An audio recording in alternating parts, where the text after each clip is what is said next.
bilishim bo'yicha Noila opa o'zi aslida mediklar, tashminni bitirganlar. Nima qilib yuribsiz dizaynerlik sohasida? Men oilada kelishmovchilik bo'lavergandan keyin shu diplom bo'yicha ishlaydi, nizomiyga ishga kirganman. Men o'zim asl samarqandlikman. Mana shunaqa milliy kiyimlar, toshli kiyimlar tikmayman. Men faqat siluet deb qo'ydim. Men ba'zi kiyimlar tikaman, niyat qildim. Bizlar ham ochganimizda oddiy atelye bo'lgan mana. Mana shunday ajoyib bo'lgan, ikkita mashinka bo'lgan. Bu posle holati. Rostdan ozg'in ko'rindimi? Shu paytgacha bizani brendimiz gapirgan, men emas. Parizoda o'tinchi. Oldin hamma kiyimimizdan ayb topardi. Taxminan bir 150-200 million atrofida bo'lsa kerak. Xarajat bir oyda. Demak, foyda 300 milliondan oshadi o'rtoqlar. To'g'ri topdimmi? Mana shu choponingiz qancha? Rana qarab oling. So'mda gapir. So'mda ayting. Kamida 30-40 kishi ishlaydi. Ipak Barx bu bizani tojikistonlik mashhur qo'shiqchi libos. O'sha 50 ming tashlab ketar balki 100 ming emas, lekin shu 50 mingda baraka bo'ladi. Men qiynaldim deb nolimaganman. Qiynalishimni agar o'sha payt o'ylaganimda, men hozir siz bilan gaplashib o'tirmasdim. Chopon trendga kirdimi? Kirdi. Hali tikuvchilikni ham trendga chiqaramiz.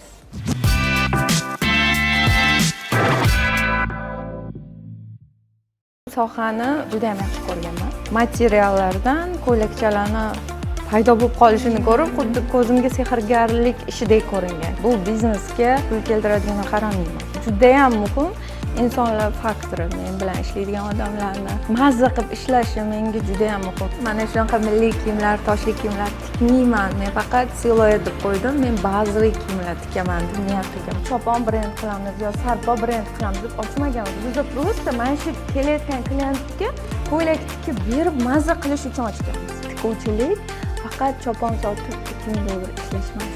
Tikuvchilik tasavvur qilib bo'lmaydigan darajada keng hunar, juda ham katta.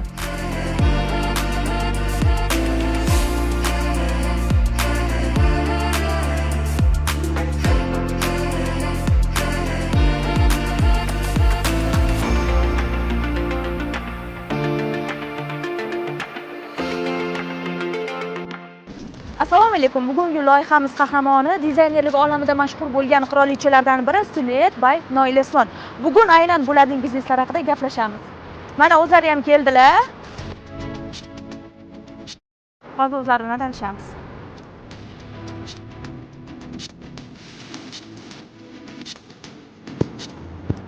Assalomu alaykum.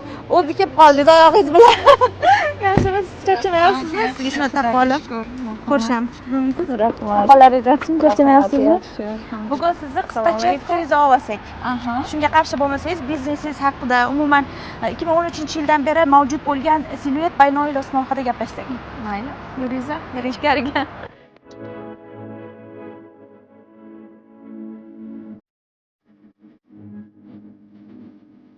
Hozir o'tirib bemalol gaplashamiz. Ularni ham ishlari bor ekan, shuning uchun unumli vaqtdan foydalangan holda suhbat qilamiz.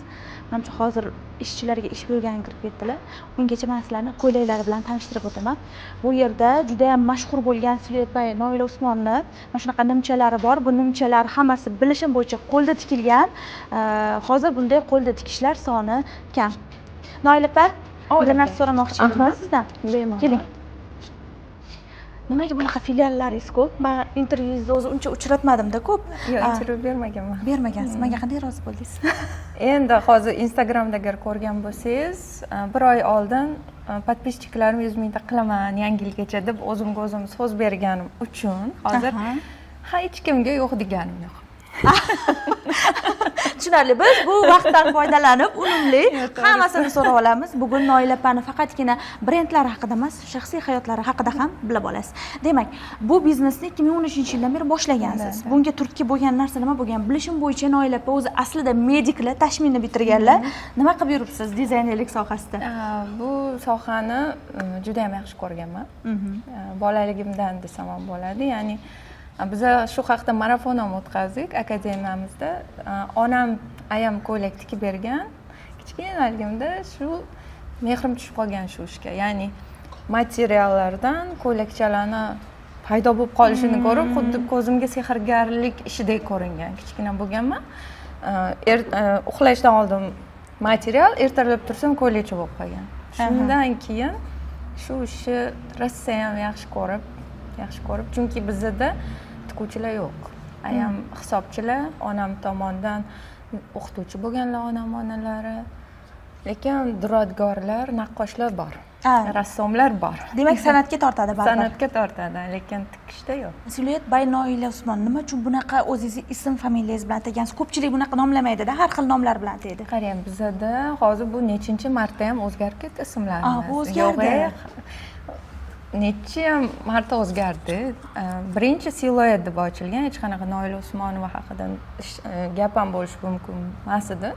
Siluet просто men o'zi borganimda radist deb ochmoqchi edim. Quvonch beradigan joy bo'lsa odamlarga, keyin bog'chalarga to'g'ri keladi deb o'sha yerda banner qiladigan bola Siluet qiling deb maslahat bergan. Keyin o'sha yerda o'qib ko'rsam ko'rinish degan ma'noni berar ekan. Menga yoqqan fransuz so'z bo'lgani uchun, lekin ko'pchilik ayta olmaydi.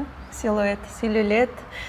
Ko'pchilik ayta olmaydi, ko'pchilikka qiyin, lekin biz shu nomda qolganmiz. Undan keyin Turkiyaga borib kelganimda ko'rdimki, birinchi borganimda meni diqqatim tortgan. Bu yoqda hamma joyda bilasizmi, ana kimniki, masalan, kim nimadir qilib qo'ysa ham o'sha основательni ism familiyasi turibdi. Keyin kelib Noila Usmonovani bunga asos solgansiz bunga. Undan keyin bu ham Siluet o'zi ham keyin biza 2 yil oldin meros deb o'zgartirdik. Ya'ni Siluet meros, Siluet sarpo, va Siluet basic va Siluet akademiyasi bor. Ya'ni o'sha Siluetdan chiqdi, hammasi o'zi alohida yo'nalish bo'lib. Bilishim bo'yicha siz o'sha intervyuni ko'rib chiqdim. O'zi bitta intervyungiz bor ekan. Aytgansiz, qisman har qayoqqa bo'lib tashlagansiz. U inson aytganlarki, "Oppa, to'g'rirog'i bitta joyda qilsangiz unmaysizmi?" Siz aytgansiz, "Yo'q, men ijodkorlikni yaxshi ko'raman." Menga insonlar faktori juda ham muhim. Men bu biznescha pul keltiradigan qaramayman. Menga bilmayman. Menga juda ham muhim insonlar faktori. Men bilan ishlaydigan odamlarni sharoiti, ular mazza qilib ishlashi menga juda ham muhim. Biza oldindan mana shunday qurilgan bu narsa. Eng avvalo boshdan. Lekin bunaqa qilib ham ishlab bo'lmaydi. Shuning uchun xo'jayinni moliyani o'zlarim bo'yniga olganlar. Demak, siz moliyasi bilan aralashmaysiz. Faqat ijod. Hozir aralashmayman. Oldin qilganmiz, qiynalib, hisob-kitobimiz bo'lmagan. Chunki ijodkor odamni hisob-kitob bilan ishlashi juda ham qiyin. Biza biznes lady masalan ayollarni ko'rsam, hisob-kitob bilan bundoq qo'ygan havas qilaman. Men unaqa emasman. Men hisob-kitoblarimiz qiladigan odamlar bor. Men ideya beraman. Ideya, kelgan fikrlarimga ular yetib olishsa bo'ldi. Ideya beraman, qanaqa olib ketadi, u qanaqa daromad keltiradi, u qanaqa nima qilsa nima bo'ladi. Men unisi menga qiziq emas. O'sha ideya keldimi, o'shani qilaylik, qanaqa chiqar ekan. Mana shu eng birinchi, mana shu zavq, mana shu menga zavq beradi. O'sha ideyamni realizovat qilish, ko'rish. Noila opa, menda bitta savol bor-da. Brendingizni men necha yildan beri taniyman, to'g'risi. Menga yoqadi, ayniqsa o'zim milliy kiyimlarni yaxshi ko'raman. Nimaga asosan milliy kiyimlar kelinlarga asosan tikiladi? Atalgan. To'g'risini aytaman. Chunki birinchi ochganimda men o'zim asli samarqandlikman. Mana shunaqa milliy kiyimlar, toshli kiyimlar tikmayman. Men faqat siluet deb qo'ydim. Men bazaviy kiyimlar tikaman deb niyat qilganman. Ya'ni 2013-yillarda bu bazaviy kiyimlar yo'q edi. Bo'lsa ham butiklarda rosa qimmat edi. Ya'ni ololmasdik-da. Lekin aylanib biza shu kiyimlarga to'xtaldik. Yo'q, to'xtalmadik. Biz ham buni shunaqa bo'ldi. Parizoda bizani klientimiz edi. Eng birinchi atelyemizga kirib kelgan. Ya'ni 2013-yildan beri birga ishlaymiz ular bilan. Va ular Qaynona kelin serialida rol ijro etishlari kerak edi. Ular srochno menga ko'ylak lozim qilib bering 3 xil deganda, ishxonamda milliy libos materialim kam edi, lekin klientlarimdan janjal, to'polonlarda buzilgan kiyimlar bor edi o'shda. O'sha 3 ta kiyimdan Parijga libos qilib berganimizdan keyin juda ham xalqimizga yoqdi shu kiyimlar. Shundan keyin shunaqangi zakaz hammasi bizga ko'ylak lozimlarga bo'ldi. Ya'ni bilasiz, sarpada kelin kamida 10 ta 15 ta ko'ylak lozim tiktiradi. U payt bunaqa tayyor narsa bo'lmagan. Va zakaz ustiga zakaz, bir oyda 300, 400, 500 talab zakazimiz bo'lardi. Ulgurmasdik. Shunaqa sarpo topshirish jarayoni pichoq qo'yardi-da. Keyin o'ylaganman, nahotki shuni tayyor qilib chiqarib qo'ysak kelinlar kelib shartta shartta olib ketmaydi. Ya'ni biz ularga aytamiz material olib keling, bezagini olib keling, o'zimiz tushib olib kelamiz, yo'qmasa ya'ni shunaqa protsess uzoq edi-da. Ya'ni ularni primerkaga chaqirar edik, keyin shu ideyani qildik. Birinchi yil osib qo'ydik. Klientlarimiz kelyapti, bular kiyilgan deyapti. Bizga boshqatda yana tikib berasan. Ikkinchi yil qildik. Uchinchi yil ham men bu kiyimlarni keyin hayitda qizlarimizga tarqatib beraman. Mana 1 yil turdi. Endi sizlar o'zlaring kiyinglar. Keyin qachon rivojlandi? Karantin bo'ldi. Hammani to'yi karantinda bo'ldi. Hamma karantin bo'ldi. Hech kim tikuvchiga borishga hech kimda imkon bo'lmadi, vaqt bo'lmadi. Bizada karantindan keyin alohida brend qilib bu yo'nalishimizga do'kon ochdik. Va hozirda 5 ta do'kon Toshkentda bor, Samarqandda bor. Bitta. Hozir mani bitta savol qiziqtirdida. Endi baribir jurnalistman, gap tayinlay olaman. O'zim xohlamaganman, men baziviy ko'ylak xohlaganman dedingiz-da. Samarqandliklar odatda toshli ko'ylak kiyadi kelinlari. O'zingizni boshingizga tushganmi deyman? Yo'q, men o'zim shogird qatnab yurganimda menga faqat biser ishlarini tiktirishardi. Shunaqangi yaxshi ko'rib qolardim, lekin qo'llarim teshilib, nahotki shu oddiyroq kiysa bo'lmaydimi degan fikr bo'lgan. Har doim kelinlarning kiyimini sal oddiylashtirsa bo'lmaydimi? Samarqand bilasiz, o'ta hashamda. Har doim oddiy qilish xayolimda bo'lgan va bizlar qilgan kiyimlar ungacha ham bilasizmi, kelinning kiyimlarini yuvish mumkin bo'lmagan. Ular xuddi kichik ansambldek juda hashamatli bo'lgan, oddiy ko'ylak lozimlari. Sarpo va uni soddalashtirdi. Esingizda bo'lsa, bizga kelin bo'lgan paytlarimizda tunikalar bo'lardi, turetska xalatlar bo'lar edi, to'g'rimi? Kelinning kundalik kiyimi Turkiyadan kirib keladi. Hozir Turkiyadan hech kim narsa olmayapti, to'ppa-to'g'ri. Hamma ko'ylak lozim kiyapti. Hamma ko'ylak lozim kiyishiga mana shu ish shurdan boshlanib ketgan. Ya'ni ommalashtirganmiz. Hozir juda ham ko'p sarpo yo'nalishida ijod qilayotganlar, chunki hamma kelin kiyim qiladi, iloji yo'q, bozori chaqqon va ko'chirmachilik ham ko'p bu sohada. Hali unga ham to'xtalamiz. Sizni ko'chirganlar haqida ham. Biz lekin to'xtamasdan yangilik qilaveramiz, ishlaymiz. Xuddi shunday, nima desam ekan, уже o'ylamagan holatda Sarpo brendi bizda paydo bo'lib qolgan.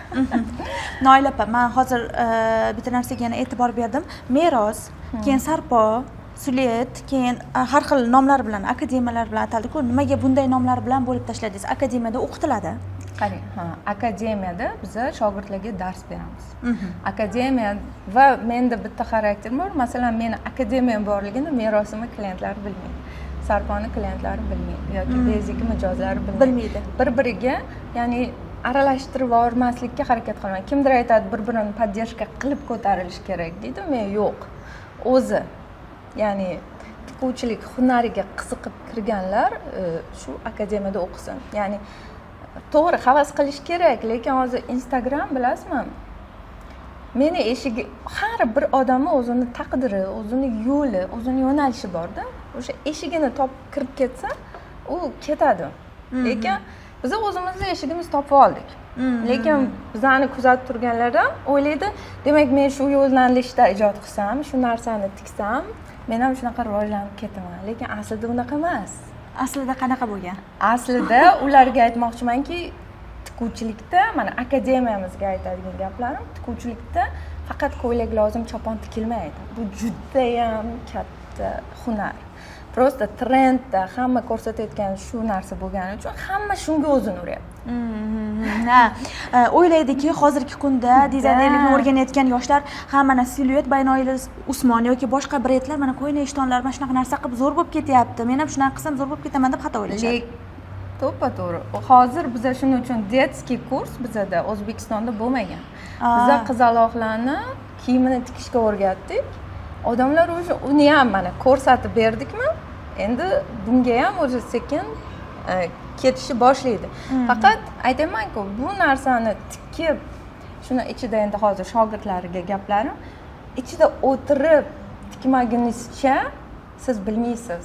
Bizlar ham ochganimizda oddiy atelye bo'lgan mana. Mana shunday ajoyib bo'lgan, ikkita mashinka bo'lgan. Biz ham masalan chopon brend qilamiz yo sarpo brend qilamiz deb ochmaganmiz. Biz prosta mana shu kelayotgan klientga ko'ylak tikib berib mazza qilish uchun ochganmiz.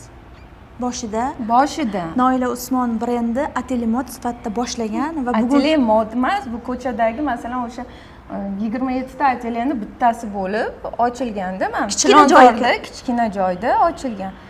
Biza aytaman-ku, o'sha tiksak bo'ldi, mana klient keldimi, maza qilib ketsin, chunki ideyamiz bor.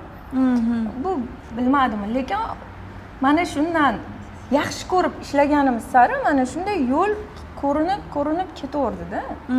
Uni yaxshi ko'rib ishlagandan keyin odam biladi.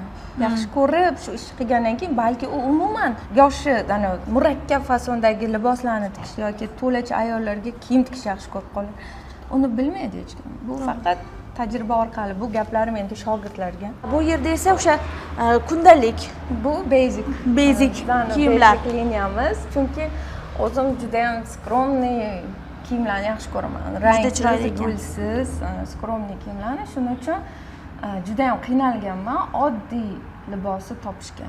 Men ko'rgan liboslarning narxi masalan 3000-4000 dollar bo'lgan. Oddiy. Nahotki shuni bitta kiyimmi? Bitta kiyim, oddiy kiyimlar. Masalan, shimlar 1500 dollar oddiyligi uchun. Endi material sifatli bo'lgan. Nahotki shu narsani o'zbek ayollariga borku, hamma ham abaya kiyib yurish xohlamaydi. To'g'ri. O'rangan ayollarni ko'pchilik ham abaya kiyib yurish xohlamaydi, lekin boshida ro'moli bo'lishini, qanaqadir stilini o'zgartirish xohlaydi. Yopiq kiyimlarga qarasangiz, plesirovka yubka yoki kostyum bo'lib qoladi. E'tibor bergan bo'lsangiz, qaysi yillar yoki abaya. Bu bir yo'q edi. Biza mana shu muammoga yechim berish maqsadida men o'zim ham rosa qiynalganman. O'zingiz ham ro'moldasiz? Men ro'moldaman, lekin yopiq kiyinishga o'tgan, men ochiq yurganman, kiyinganman, kalta ham ochiq. Yopiq kiyimga o'tgandan keyin men yo'q kiyim topa olmay qolib, hech qayerga chiqmay ham shunaqa odam ana bo'lib qoladi. O'sha paytda bu fikr xayolimizga kelgan. Mana shunaqa ayollarga mos kiyimlar. Masalan, men bu koftika yopiq, modniy kiyganda juda ham chiroyli ko'rinadi. Materiali ham juda sifatli. Materiali ham hamma narsasi. Xohlasangiz bitta o'zingiz kiyib ko'rishingiz mumkin. Bizani hozir eksperiment o'tkazsak ham bo'ladi siz bilan. Bizani kiyimlar ozg'in ko'rsatadi. Rostdan. Ha. Mana do'q holatim. Do'q holatim poslisini ko'rsataman. Hozir poslisini sizga ko'rsatamiz. Dilfuz bitta mana bu qorani elkasi bormi? Bo'lishimiz mumkin. Elka, mana bu qora yoqa qo'ygansan. Mani razmerim bittaga bildilar, elkaligini. Elka kiyamadi. Odam bittada chamalaydi, dizaynerlar shuna qarashdi. Yo'q, o'zi. Sizdan so'ramadimmi? So'ramadim. Elka beray dedilar, men hayron bo'lib qoldim. Dizaynerlar bittaga biladi-da, baribir. Bu tajriba. Tajriba qancha klient bilan ishlaganmiz bu yerda. Bitta kiyib chiqing. Bo'ldi, hozir kiyaman. Bu posli holati. Rostdan ham ozg'in ko'rindimi? Odatda bunday liboslar fasoni odam ozg'in ko'rsatadi. Rostdan ham kiyimlaringiz juda sifatli ekan. Boya kiyayotganda hattoki ichki astariga ham qaradim, paxtadan qilingan ekan. Shu darajada ichki sifatiga ham qarashar ekan. Chunki siz kiyib yurganingizda bunda bemalol gapirishingiz kerak. Hech qanaqa sizni qichitib, tortintirib qo'yadigan narsa bo'lishi kerak emas. Demak, baribirga ham shaxsiy brend muhim. Chunki uni kiygan odam o'ylashi kerakki, mana qichitganda shunaqa ham tikadimmi, qaytib olmayman degan fikr bo'lmasligi kerak. Demak, shularga ham e'tibor berasiz. Shu paytgacha bizani brendimiz gapirgan, men emas, kiyimlarimiz. Shu uchun ham chunki shuning uchun ham bizda o'zi klientlar qayta keladi. Masalan, bir marta basicdan kiymasa, o'zi biz aytamiz, siz bu постоянный mijozimizga, doimiy mijozimizga aylanasiz deb. Chunki sifatga men o'zim birinchi kiyib ko'raman bu narsani. Birinchi o'zingiz nazoratingizdan o'tadi. Men o'zim 80% garderobim o'zimizni basicdan, merosdan. Qoyil. Ko'pchilik dizaynerlarni o'zini kiyimidan qilmaydi-da. Yo'q. Boshqa uchun ishlab chiqaradi, ko'pisi o'ziga ishlab chiqarib, o'zi ham kelganlar kam bo'ladi. O'zim kiyaman. O'zimizni liboslarni hammasini, ayniqsa men bu dvoykalarimizni o'zim har xil rangidan olganman. Mana shu ikkalasi ham juda ham chiroyli turadi. Ranglarni ham boshqacha tanlaysizda. Bitta savol bermoqchi edim, meni juda ham qiziqtiradi. O'zingiz hamma dizaynni chizib chiqasizmi? Ha, o'zingiz yaratasiz. Bu basicda основной jamoa bilan gaplashamiz, lekin men o'zim nima kiyishni xohlasam bo'ladi-ku, mana siz ko'zga shu narsalarni kiymoqchiman. Menda ham shunaqa bo'ladi. Shuni men o'zimga qilmayman-da, hammaga birdan qilaman. Tushundim. Va sizda mashhur klientlar, mijozlar ko'p oqimi. Ko'p. Misol uchun ko'p ko'rganman, o'sha ko'p reklama qilishadi Instagramda ham. Parizodi birinchilardan bo'lib sizni mijozingiz bo'lgan. Undan tashqari yana ko'plab ayollarni ko'rganman. Juda ham ko'p. O'zi o'shalar bilan ishlaganingizda qanaqa bo'ladi holat? Juda ham injiqmi yoki bo'lmasam shuni bitta tikishganda yoqib ketadimi kiyimlaringiz? Parizodi o'ta injiq. O'ta injiq, lekin shu qizga ko'rsataman, hali bizdan ham zo'r narsalar chiqadi deb odam masalan o'zimizni ustimizda ishlab, mana hozir shu darajaga chiqqanmiz. Oldin hamma kiyimimizdan ayb topardi. Yo'q, hozir topolmaylar. Hozir yo'q. Hozir o'zi biza nahotki qila olmaymiz. Ya'ni eshitardim, men o'zim shu ishni juda ham yaxshi ko'rganim uchun men har doim nima desam ekan, eng yaxshisini berishga, o'sha faoliyatdan maksimal darajada foydalanishga harakat qiladigan odamman. O'qishga ham birinchi o'rinda kirganman. Insta ham qizil diplom bilan bitirganman. Har bitta qilgan ishim shunaqa eng yaxshisi bo'lsin deb harakat qilaman va undan hali sizlar yetishlaringizga ancha bor. Mana bu zo'r tikka desa, yo'q, bizlar ham qilishimiz kerak deb odam ustida ishlab, mana va hozir ham biz o'zimizni ustimizda ishlaymiz. Agar bitta narsani aytaman, qalb kasbi deb gapiradi-ku, bu narsa yo'q narsa. Yo'q? Da, ishonavering. Bu O'sha bildingizlar nimaligini yo'q, bu narsa yo'q narsa. Bu просто oxirgi yo'q. Instagram chiqqandan keyin chiqdi bu narsa. Yo'q. Shaxsiy brend rivojlanadi. E'tibor bermaysizmi? Bizning davrimizda qalb kasbi bormidi? Mana men 40 yoshdaman hozir. Unaqa narsa yo'q edi. Biza agar meni tanlov bor faqat, tanlov. Meni tanlovim meditsina bo'lganda, men hozir meditsinada eng yaxshisi bo'lardim. O'shada men hayronman. Tushunyapsizmi? Meni tanlovim tikish bo'ldimi? Men hozir tikishda eng yaxshisiman. Tanlov bor, qalb kasbi yo'q. Просто chalib qolishyapti ko'pchilik. Instagram chalg'ityapti deb. Instagram chalg'it. Tanlov qilib olishsa bo'ldi. Tanlov qila olmayapti-da, eshityapti. Tanlov qilish uchun odam o'sha sohada ichida kirib bitta mahsulotni bir tikib yaratib ko'rish kerak. Agar o'sha mahsulot zavq berib qilsa, demak tanlov uniki. Lekin hech kim o'tirmayapti. 3 kun bu yoqda, 3 kun yoqda, 3 kun yoqda. Hamma qalb kasbini izlayapti.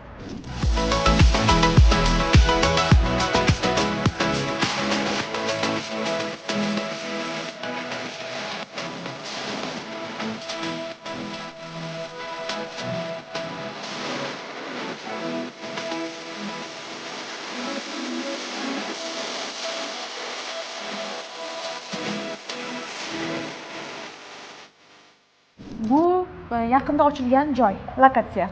Va ko'rib turganingizdek Kiraveringlar. Joriy tarzda mijozlar kelyapti, oqimni ko'rib turibsiz.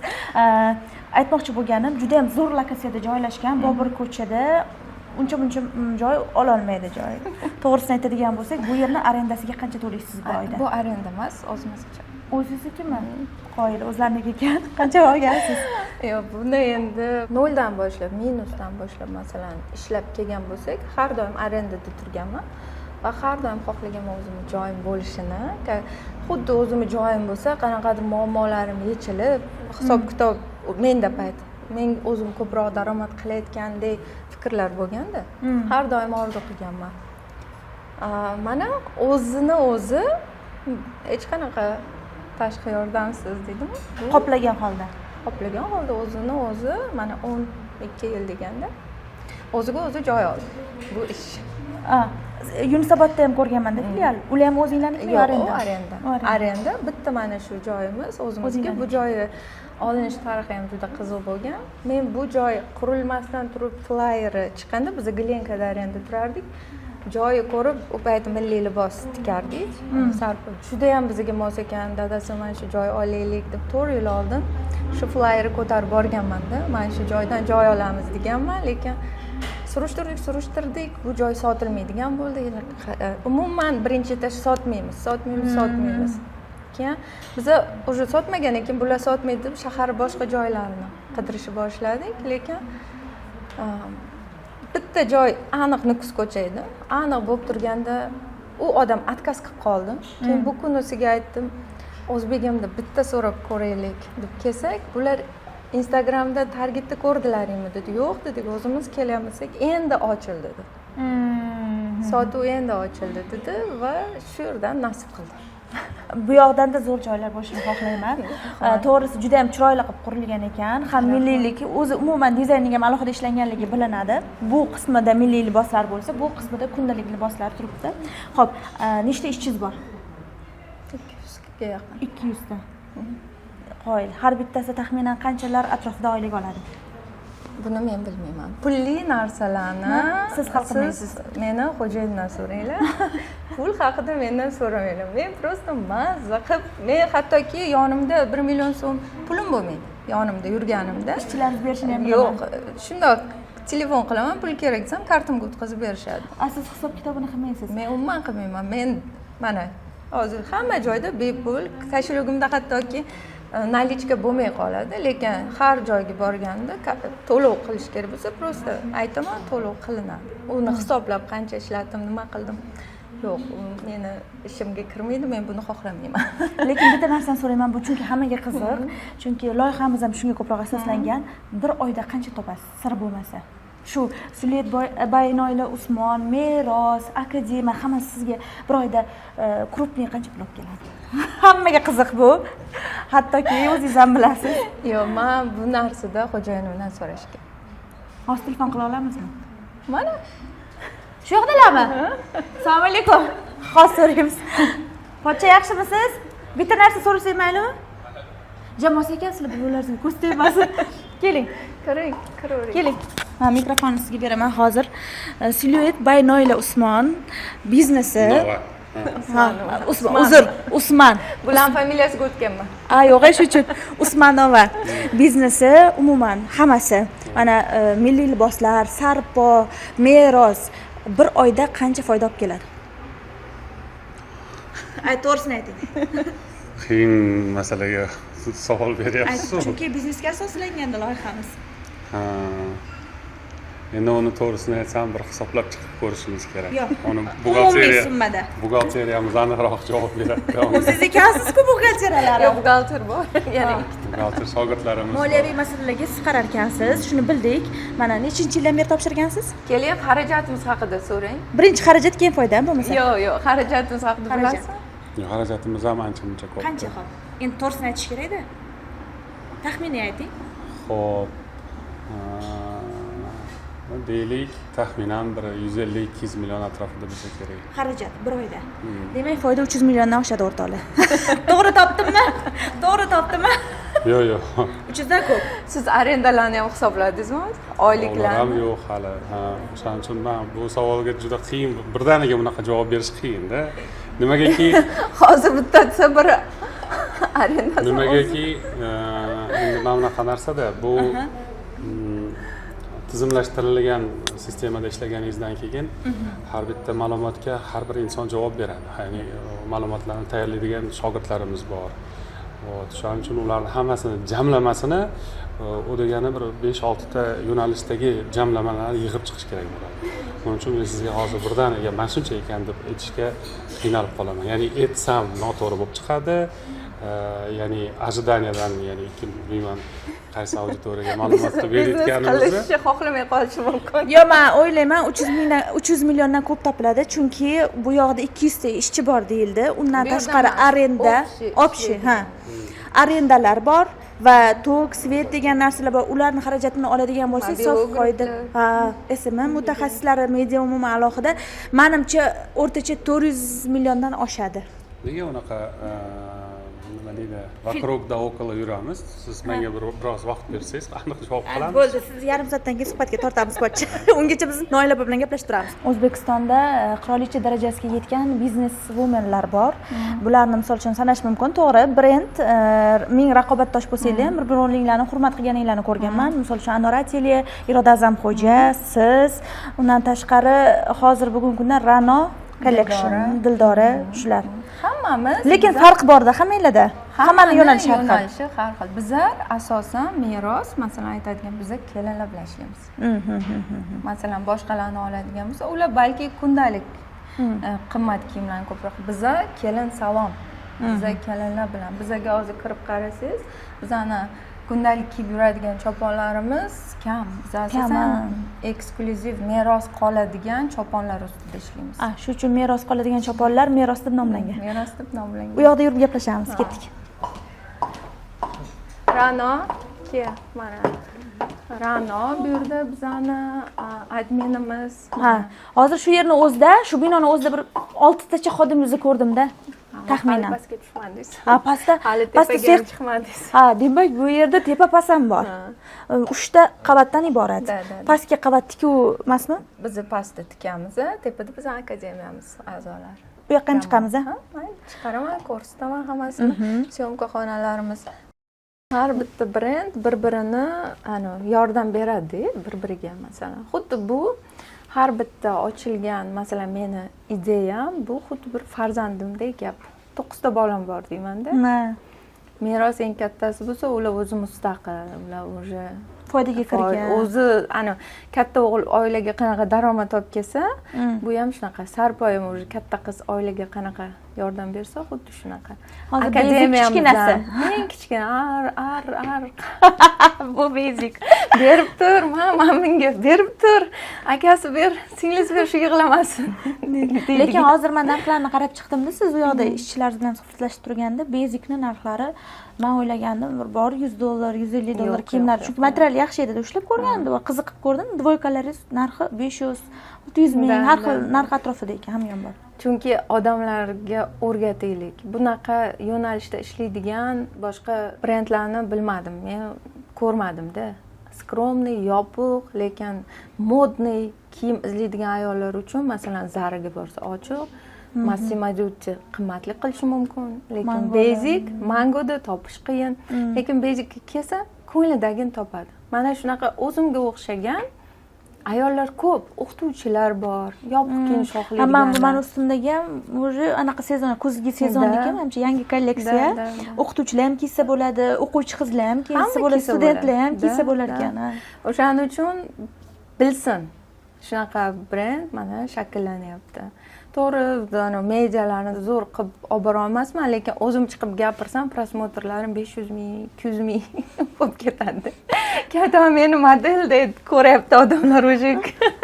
O'zim basicda telefonim o'chib qoldi, men ko'rsatardim sizga. O'zim obzor qilgan narsalar mana shunda tugab ketadi. Men shuncha yil model qilgan obzorlardan ko'ra. Model izlab endi oxiri basic umuman bo'lmayapti deb to'xtanglar, bo'ladi, o'zim chiqaman deb mana 74,400 ta odam qildik. Живой hammasi bizada. Mana modellar, lekin bu yoqda mana qarang.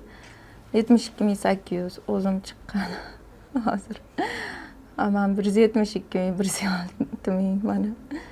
O'zim kirishdim. O'zingiz kirishdingiz oxirgi payt. O'zim kirishdim. Ungacha men yo'q edim. Umuman, men faqat modellar edi, mana bunaqa modellar, lekin oxiri o'zim qaramasam bo'lmas ekan deb kirishdim. Уже rezultat, natija. Keyin men sezdim, Siluet mediada o'rnini borgan sari kengaytiryapti, chunki men ko'p blogerlarni storieslarda ko'ryapman, Siluet kiyimlarida, kelin luklarida, kelincha kiyimlarni kiyib, vaynlar olishyapti, reklamalar qilib chiqishyapti. Mediada ham kuchli ishlayapti. Ular biza nimani xohlayman, mana ular kiysin. Ular primoy to'g'ri biza sotmasligi mumkin, lekin odamlar eslab qoladi. Shunday. Men esizda qolgandan keyin o'sha qachondir ish tushganda bizaga keladi. Eng birinchi, chunki yodida biza qaysidir kiyimimiz bilan qolib ketgan bo'ladi. Mana men eslayapman, hattoki kimligigacha aytib beraman. Nigor Abdulxanovaga kelganda. Shuni ko'rganman. Undan keyin ham rosa ko'p blogerlar bilan ishlaymiz biza. Chunki kiysin, milliy kiyimlarni qanchalik blogerlar chiroyli qilib ko'rsatsa, hamma mana xuddi Turkiya kiyimlarini biza chiqaraverdik bozordan. Shunga harakat bo'lyapti. Xalat lozimlandi, o'rnini milliy liboslarimiz egalladi. Avval shu sarpani o'shandan qilinardi-da, mana xalat lozimlarni olib kiyishardi, uyda xizmatda, jazlaynlar bo'linardi. Har bittasida ikki qizili bo'lish kerak edi, qorasi bo'lish kerak edi. Biz o'zimiz yangi atelye ochganimda ham shunaqa vaqtlar, tunikalar, esingizda bo'lsa, hozir hamma ko'ylak lozimda.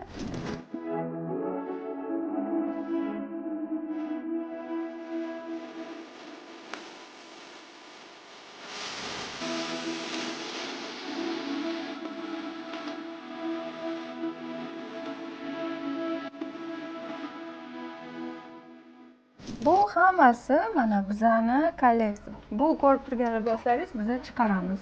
Kelgan klientlar hamma joyga borganingizda zakaz qilishdan oldin nimanidir yeb ko'rasiz yoki kiyib ko'rasiz, keyin buyurtma berasiz. Bu bizada mana obrazes chiqariladi. Undan keyin klient kelgandan keyin mana ko'rdingiz qolipini, rangi qanaqa bo'ladi. Rangini tanlaydi boshqacha qilib, naqshini tanlaydi. Umuman boshqa obrazlar yaratiladi, lekin kiyib ko'rishi asnovasi uchun mijozda tasavvur hosil bo'lishi uchun bizda mana shunaqa chiroyli choponlar. Masalan, bambar hid xohlasa, mana bulardan. Hozir sizni mana shu choponingiz qancha? Uzr gapingiz bo'ldim. Taxminiy narx. Rano qarab oling. So'mda gapir. So'mda ayting. So'mda 30 million. 30 million. Komplekt ko'ylagi, sharifi, bosh kiyimlari bilan. Bosh kiyimlari hamma Hozir narsasi. mana sizga Hammasi tushunarli. Qo'lda tikilgan. hammasi qo'lda. Menga bo'larmikan bu? Voy, menga tor bu.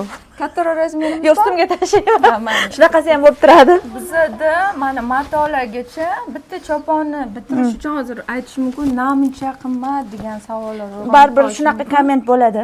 O'shaning uchun aytaman, bizada masalan bitta choponni ustida mana shu bitgancha ipchi, ipakchi, tiktiruvchi kamida 30-40 kishi ishlaydi. Endi bularni bo'lib tashlang-da.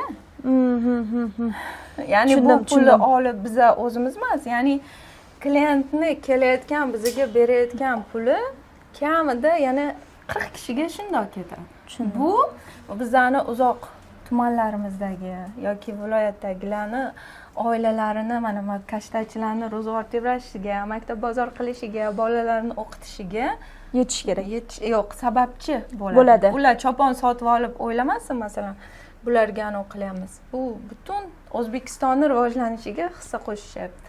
Shuni unutish kerak emas. Bu hammasi qo'l mehnat, juda ham og'irgina ekan. Buni misol uchun sizga buni ko'rgandan keyin buyurtma berishmoqchi bo'lishsa, bitta choponni qanchada ishlab tugata olasiz?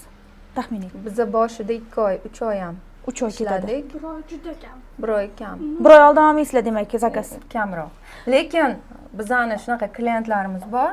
Agar srochniy bersa, biz 25-30 ta qizni bitta choponga tiktirib, bu endi narxi ham qimmat bo'ladi. Qilib beramiz 3 kunda ham. 3 kunda men tasavvur qildim qancha bo'lishini. Endi bu choponni qo'lda ham Ha, to'g'ri. hammani ishini to'xtatamizda, hamma E'tibor shunda bo'ladi. Shu o'rinda bitta savol. Eng qimmat libosingizni qanchaga buyurtma qilishgan? Olishgan to'g'ri. Zakaz. Eng qimmat. Qanchaga va kimga bo'lgan? Shu narx haqida hech shu matematika bilan chiqishmayman men. Ya endi shunaqa injiq mijoz bo'ladi-yu, kelib mana shunaqa qimmat narxga bo'lsa ham olgan odamimiz bo'lgan va qanchaga olingan? Ko'p bo'lgan. Xo'p, eng qimmat narxga qanchaga sotgansiz? Unaqa biz qimmatga sotmaymiz. Endi Taxminiy. qancha? 50 million, 60 million, 70 million, 100 million, 200 million. Million, 1 million haqida gaplashmayapmiz. Bitta kiyim bo'lsa, masalan, 40 milliondan oshadi baribir. Agar nechta hozir bitta odam o'zini umumiy kiyimlarini hisoblasa, Chiroyligini qaraylik. o'zini ko'payadi. bu yerda hozir Muharram ham bizda hisob kitob qilib xo'jayinimga topshirishadi bular. Tushundim. Taxminan 150 ming, 200 milliongacha bo'lgan demak. Hozir 40 million deb aytganlaridan bildim. Undan ham ko'p. Masalan, hamma shu summani ko'radi-da, buni orqasida. Tagi mehnatni ko'rgan. Agar shu summaga shunaqa mehnat qilasan deyilsa, juda ko'pchilik chidolmaydi. Keling, yaxshisi bu narsada suyagimiz qotdi-da. Shu uchun. Biz bilinmaydi bizga. Keling, yaxshisi shu mehnatni ozgina bo'lsa ham ko'rsatsak. Pastga tushamizmi?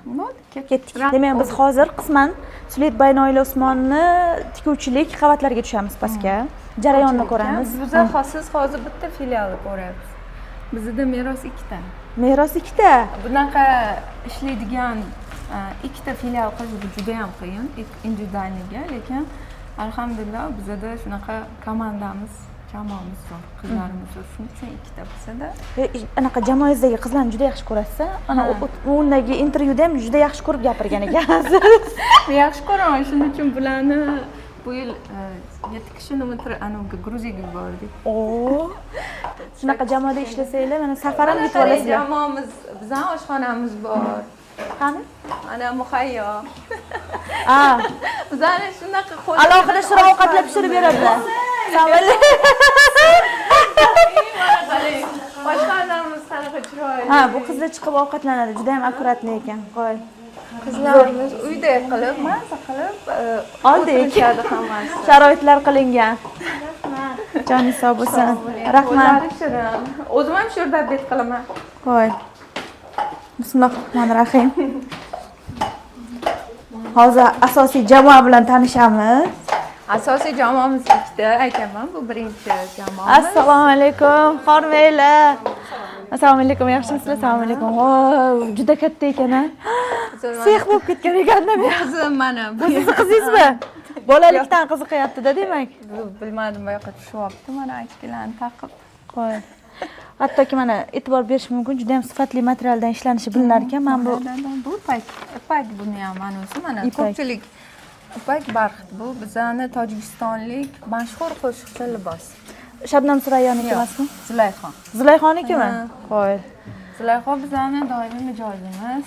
Tojikistondan ham demak mana shunaqa kelib buyurtma beradiganlar ham bor. Tojikiston, Qozog'iston, Qirg'iziston juda ham ko'p kelishadi. Ko'p kelin ko'ylaklar tikilyapti ekan. Kelinlar liboslar chunki toshli-da. Tosh mana choponlar ham mana shu ayollarni shundoq suhbatga to'san qarshimasilar. Assalomu alaykum. Noila opani xarakterlari qanaqa og'ir emasmi? Qiynalmaysizlarmi? Ha, rosa ham yaxshilar. Hozir bittalab mana qo'lda tikyaptilar. Ko'rgan bo'lsanglar, har bitta kashta qo'lda tikinar. Men tikilar ekan, men ishonmasdim, to'g'risimi? Mashinka tikadi deb o'ylardim. Buni qarang, qo'lda qilib kelgan. Bizani qizlarimiz ustiga hozir buni yana ham 3D qilib tikib berishadi, chiroyli qilib. Qanchadan beri ishlaysiz? 1 yildan oshdi. 1 yildan beri. Ishingiz yoqadimi o'zingizga? Ha, yoqadi, конечно. Rahbarlarmi o'rtoqlarmi sizlarga bular? Biza bilan anaqa tak opa singil deb ketganmiz. Shunaqa. Juda chiroyli. Bittalab tikilyapti mana toshlari. O'rtoqlar mana. Toshlari, hamma narsa mana. Mana. Hali bizada bezakchilarimiz o'qildi, chaqaloq qildi, ikkita bezakchimiz. Ana u dekretga chiqsa-chi qanaqa bo'ladi? Ishga bo'shab ketmaydi? Yo'q, yana keladi. Yana keladi. Faqat ta'til beriladi. Ta'til beriladi, keladi, sinch pullari beriladi hammasi. Tepada ham jarayon bormi? O'qilyaptimi shunda? Tepaga ham chiqamiz. Hammaga omad, rahmat kattakon. Sog' bo'linglar. Hozir men ko'rdim, o'rtacha qizingiz sizni yoningizda edilar va sexda bichib o'tirgandilar va so'radilar, qanday chiqibdi, oy baho bering debdi. Misol uchun qizingiz sizni sohangizdan ketaman desa qarshilik qilasizmi? Baribir kimgadir yo'q, umuman men juda ham xursand bo'laman. Chunki bu sohani tanlab, men masalan biz alhamdulillah kam bo'lmadik-da. Bu sohani prosta sevib kam bo'lmadik. Men prosta bu tanlov emas, bu muhabbat, bu sohaga nisbatan, mana shu tikuvchilikka nisbatan muhabbat. Men xafa bo'laman shunday hunarni shunday hunar bergan Alloh qalbiga solgan, lekin ular norozi bo'lib qoladi. Kam pul beradi, norozi-da. Mana shuni ko'rsam xafa bo'laman, chunki Alloh hammaga ham bermaydi buni. Keling, ozgina shu qalbingizga solgan narsaga ozgina aqlingiz bilan hunarni qo'shib, ya'ni bilimni qo'shib bor-ku. Qanaqa go'zal yashaydi. Prosta oddiy-da. O'shanga bizlar urg'u beramiz.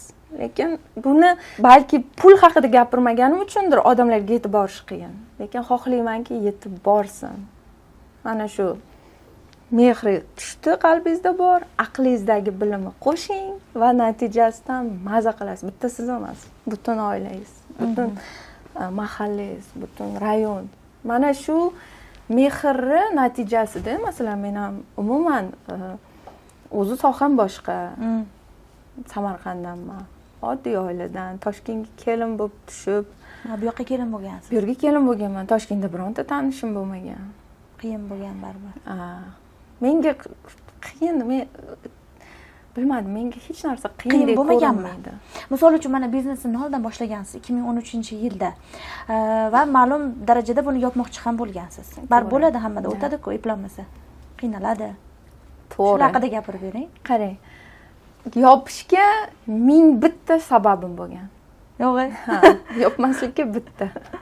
Lekin nimagadir mana shu zo'r bo'ladi derdim, faqat o'zimdan boshqa bironta bir atrofimda tasdiqlaydigan odam bo'lmagan. O'zimga o'zim tasdiqlab qo'yaverardim daftarimga. Hali zo'r bo'ladi deb yozib. Ayamga aytsam, bo'ldi, nima qilasan, yang'oq shaqir shuqurga ishlab yopsang yop. Xo'jayinim bu yoqda men vrach o'qitganlar keyin kontrakt anoga Tashmida magistraturani ham tugatdim-da. Magistraturaga tugatdim. Ishlamasdan men atelye ochganman-da. Keyin oilada kelishmovchilik bo'lavergandan keyin shu diplom bo'yicha ishlaydi deb Nizomiyga ishga kirganman. Defektologiyadan dars berdim 2 yil. Ham 2 yil dars berdim, ham atelyeni ham yurg'izdim shu Bu vaqtlar. yoqdan topgan oylikka menimcha. Yo'q, oylik yo'q, o'sha paytda atelyemda ham pul yo'q. Pul yo'q. Oyligim ham yaxshi emas, xo'jayinimdan olardim. Borib kelish u yo'l kiriga, lekin xo'jayinim qachondir yopib yuboradi deb atelyemga umuman moliyaviy jihatdan qilmagan, podдержка qilmagan. Chunki men ishonganidan keyin podдержка qilishni boshladi. Ya'ni ular ishonib olguncha necha yil vaqt o'tdi? 12 yil. Yo'q, 12 yil emas, 7 yil. 7 yil. 7 yil faqat nomimiz bor edi, lekin nomimiz quruq bo'ladi-ku, pulimiz yo'q edi. Ya'ni pulim bo'lar edi, har doim. Yo'q, hali katta foydaga kirmagandi demoqchisiz. Katta foyda endi qanday desam ekan, masalan, pulim bo'lardi, katta foydam bo'lardi. Ya'ni sumkamda yurardi pullarim. Mayli pul, lekin uni oylik tarqatsam Yo'q qolardi. Yo'q edi. Hozir masalan sumkamda pulim yo'q, lekin unaqa katta pul olib yurmayman. Lekin xohlagan vaqtda telefon qilsam, bor.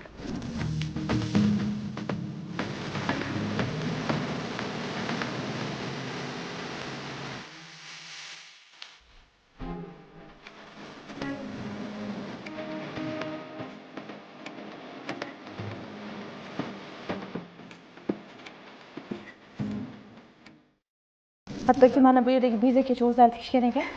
Kelinlar tepada katta jamoa ishlar ekan. Juda ham ko'p. Men bu 3 qavatdan iboratligini bilmasdim boya. Bir qavat deb o'ylagan ekanman. Assalomu alaykum, yaxshimisizlar, tuzimsizlar? Mana bizani ustozimiz. Assalomu alaykum, yaxshimisizlar? Детский kurs. Ha, dars beradilar demak. Dars beradilar, kuratorimiz starshий. Hozir jamoamiz haqida gapiradigan bo'lsak, bu yerda bizani xonamiz, ijodxonamiz. Ijodxona. Bu ijodxonada dars o'tilar ekan. Bu yerda Bu boshlig'imiz xonasi. o'zingizni xonangizmi? Eringiz. Turmush o'rtog'ingizda, uzr. Turmush o'rtoqlarning xonalari. Menda xona yo'q. Shuncha yildan beri. Hormanglar. Assalomu alaykum. Qandaysiz, Zuhra? Yaxshimisizlar? Charchamayapsizlar? Bu yerda bizda qizlarimiz. Assalomu alaykum, hormanglar. Assalomu alaykum, yaxshimisizlar? Bular sotuv bo'limi. Sotuv bo'limi bu yerda. Sotuv bo'limiga shuncha odam ishlaydi. Bizda Demak, sotuv akademiyada ko'p ekanda. alhamdulillah. Ko'z tegmasin. 1 2 3 4 5 6 7 8 ta qiz ishlayapti sotuv bo'limini. Ichkarida ham joy bor ekan hali. Bizda buxgalterlar o'tiradi. So'rab kelay. Undan keyin syomka xonamiz bor. Alohida O'tib o'tirmaymiz chunki dars bo'lyapti. Tushunarli. Qizlar omad. Bir kun nechta odam telefon qiladi operatorlar? Nechta? Misol uchun. Bir xil 5ta ham 10ta ham qilishadi. Voy. Sotuv paytida-yu undan ham ko'p bo'ladi. Sotuv payti qancha bo'ladi taxminiy? Taxminan Dizaynerskiy javob ochaman. Ketdik. Mana bitta savol qiziqtirgandi. Bugungi kunda kurs sotuvini qilayotganlar ko'p. Mana sizda ham akademiya bor, kurs sotuvi bo'ladi deb yuqorida aytdik. Qizlar u paytda juda ko'plab telefonlar bo'ladi deyshti. Ko'pchilik kurs sotuvini qilayotganda agar sen u bo'lsang 10 ming dollar ishlaysan, agar sen ham biz yo'limizdan ketsang 100 ming dollar ishlaysan deb chiqishadi. Sizni targ'ibotingiz qanday va bugungi kunda bunaqa targ'ibot bilan chiqayotganlarga fikringiz qanaqa? Shu gap rostmi yo yolg'onmi? Meni bizani targ'ibotimiz biz pul haqida umuman gapirmaymiz. Biz shu hunarni ta'rif qilamiz. Ya'ni tikuvchilik faqat chopon sotib 2000 dollar ishlash emas. Tikuvchilik tasavvur qilib bo'lmaydigan darajada keng hunar, juda ham katta va buni juda ham katta Alloh baraka bergan. Tikuvchi hunarini to'liq o'rgansa, ishonasizmi? U ko'chaga chiqib zakaz ham qidirmaydi. Odamlar eshigini taqillatib ko'ylak tashib ketadi. Siz masalan jurnalist bo'lsangiz, chiqib rezyume yozib, nimalardir qilib, nimadir qilishingiz kerak, harakat qilishingiz kerak, to'g'rimi? Reklama berishingiz kerak. Masalan, juda ham ko'p ishlarda shunaqada, lekin tikuvchilik kasbi unaqa emas. agar to'g'ri o'rgansa. Yaxshi bitta ko'ylak tikib bersa, o'sha ko'ylagini o'zi eshigini taqillatib kelib, qanday qilib zakazi ko'payib ketganini bilmay qoladi. Tikuvchilik kasbida shuning uchun baraka bor. Va men shogirdlarimizga ham, bizani kuzatib turganlarga ham ana shu barakani his qilishini xohlar edim. Chunki tikuvchilikni ham pulga qiziqtirib, masalan, 10 ming dollar beraman, oyiga topasiz, novvoy bo'lasizmi desam, operator bolalaringiz yo'q dedi hozir. To'g'rimi? To'g'ri. Tikuvchilik ham qilib bo'lmayapti-da, unday aldab bo'lmayapti-da, chunki mehnat agar ichida o'sha kasbga nisbatan qiziqishi bo'lsa, ko'nar edi. Lekin maqsad pul bo'lib qolganda, shu pulni umidida kirib, uni ko'rmagandan keyin bu hunarni ham yomon ko'rib qoladi, bu kasbni ham. O'shaning uchun bu hunarda Alloh juda katta baraka bergan. Mana shuni agar siz shuni olsangiz bor-ku, o'zi ketaveradi.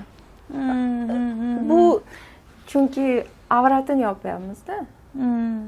Mana shuni agar nima qilayotganini kimdir masalan niyatida 100 ming so'm uchun tikyapti, lekin niyatida Allohni rozi qilish deb bitta ko'ylak bitirib bersin. O'sha masalan norozi bo'lib, o'sha 50 ming tashab ketar, balki 100 ming emas, lekin shu 50 mingda baraka bo'ladi. Mana shu narsani endi o'zim boshimdan o'tkazganim uchun, o'zim shuni ichida yurganim uchun aytaman-da, shu narsa bor. U oldindan bo'lgan. Chalg'ib qolmanglar degim keladi. Mana shuni o'rganish uchun buni hunarni o'rganish kerak, to'liq. Bizda mana shu narsa beriladi, to'liq. Uni olganingizdan keyin xohlang brend oching, xohlang bitta zo'r joyga bichuvchi bo'lib kiring, xohlang sandiqqa solib qo'ying, qizingizga o'rgatasiz. Rizqi Allohdan. Uni biza garantiya bermaymiz. 10 mingmi, 5 mingmi, 500 mi, 100 mi? Men pul haqida gapirmayman. Uni harakatiga bog'liq hammasi.